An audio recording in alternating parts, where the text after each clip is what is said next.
আসসালামু আলাইকুম দর্শক, কেমন আছেন? সামনে দেখতে পাচ্ছি একটা ভাইয়া তরমুজের কাজ করতে আছে, মানে বেড কাটতে আছে।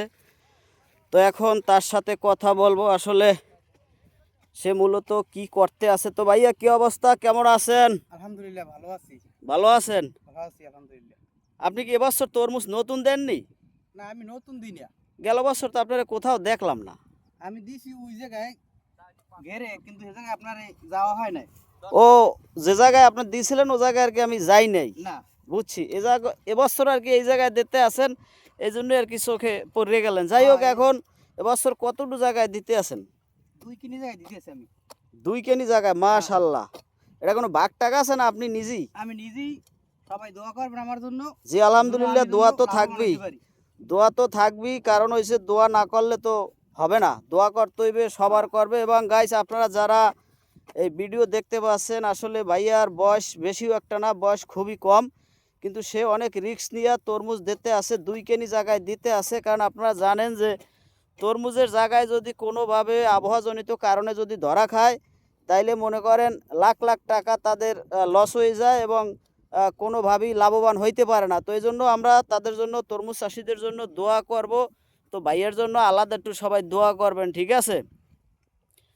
তো ভাইয়ের তাইলে এবছর কি এখন পর্যন্ত আঠি লাগাইছেন, মানে না, চারা কি ওঠা শুরু হয়েছে না না, এই আমি প্রথম? এখন থেকে আডি রোপণ করি নাই। সবাইকে শুরু করছি, আগে বেড কাটবো, তারপর থাবনা বানাই 2 দিন রাখিয়া তারপর আমি আডি দেবো। ও, এই মাত্র আর কি শুরু করছেন? এবছর শুরু এই করছি। প্রথমই আর কি শুরু করছেন? এবছর আমি প্রথম শুরু এই করছি। প্রথম। এবং এই বেড এখন পর্যন্ত কাটছেন কয়টা? 1 2 3 4। তো অলরেডি 4টা বেড কাটা রানিং প্রস্তুতি আর কি চলতে আছে নাকি? হ্যাঁ, আচ্ছা, আপনার এবছর বদলা খরচ কেমন হবে? আপনার কি বদলা টলদা লইতে হইব? হ্যাঁ, বদলা লইতে হইবে। কি রকমের পড়বে খরচ?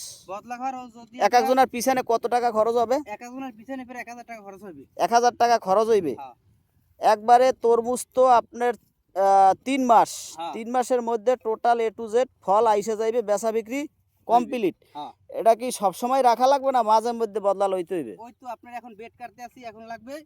তারপরে ঋণ শেয়ার করবো, সেই সময় লাগবে। ও, মাঝে এই আর কি, মধ্যে লাগবে মাঝে আর কি, মাঝে লাগবে। কন্টিনিউ লাগবে না। এই তাহলে সবসময় আপনার লাগবে এই না। 2 কেনি জায়গায় আপনার কতজন লোক লাগবে? মানে বদলা, মানে কত টাকার বদলা লাগবে 3 মাসে? এটা একটা আনুমানিক তো একটা হিসাব আছে নাকি? ওইখানে জায়গায় 3 মাস আনুমানিক হিসাব ওটা বলতে পারবো না। দেখা গেছে আপনার ছাই ছাই লাগবে। না, একটা আনুমানিক একটা ধারণা আছে না যে কত টাকার বাহির থেকে লোক দিয়ে কাজ করাই তৈবে? আনুমানিক 30,000 টাকা লাগবে। 30,000 টাকা লাগবে টোটালে খরচ সহ, 3 খরচ মাসে। সহ। তাদের পিছনে 1000 টাকা করে দৈনিক হিসাবে, তাতে তা আপনার 3000 টাকা আর 30,000 টাকা, 30,000 টাকা সরি। লাগবে। আমি নিজে খাটবো হলে ফাও, সবসময় বদলা সবসময় লইতাম না। ও নিজে তো আসেনি, এটা তো ফাও খাটবেন, ওটার তো কোনো হিসাব কিতাব নাই। না। দিন রাত 24 ঘন্টা চলতেই থাকবে, কাজ হ্যাঁ, চলমান নাকি? ঠিক আছে। আর ভাইয়া, এবছর ওই যে ফলের যে জাত, ওটা কি দিতে আছেন? আমি দিতে আছি আস্থার উল্লাস। আস্থা আর উল্লাস। হ্যাঁ, আস্থা তো সবাই দেয়, মানে এটা এক সাইডে রাখতেই লয়, কারণ হ্যাঁ। কি? এটার কালার ভালো এবং এটার মান ভালো, এটা টানে ভালো। টানে ভালো, হ্যাঁ। এবং ফল নাকি সহজে পচেও না। না, ফল পচে না, ফল তাজা থাকে। এই 2 কেনি জায়গা ভাইয়া, এই চাষ দিতে আপনার কত টাকা এই খরচ খরচ হয়েছে? মাহেন্দ্র বা আর কি হ্যাঁ, আপনার এই চাষ করতে, হ্যাঁ, শুধু এই জমিটা ভাঙতে জমিটা চাষ করতে খরচ হয়েছে 18,000 টাকা। 18,000 টাকা, মানে 9,000 টাকা করিয়া 18,000 টাকা 2 কেজিতে। 2 কেনিতে। তৈল তৈ হ্যাঁ, সবই ওই যাদের মাহেন্দ্র তাদের। মালিকিরি না, হ্যাঁ, শুধু আপনি টাকা দিয়েছেন 9,000 করিয়া, জমি সাজাই দিয়েছে। হ্যাঁ। বুঝতে পারছি ভাইয়া। তা ঠিক আছে ভাই, একটু তাকান এদিকে, একটু দাঁড়ান দিই, কাজ তো অনেক সময় ধরে করতে আছেন। তো আপনার নাম হইলো জুয়েল।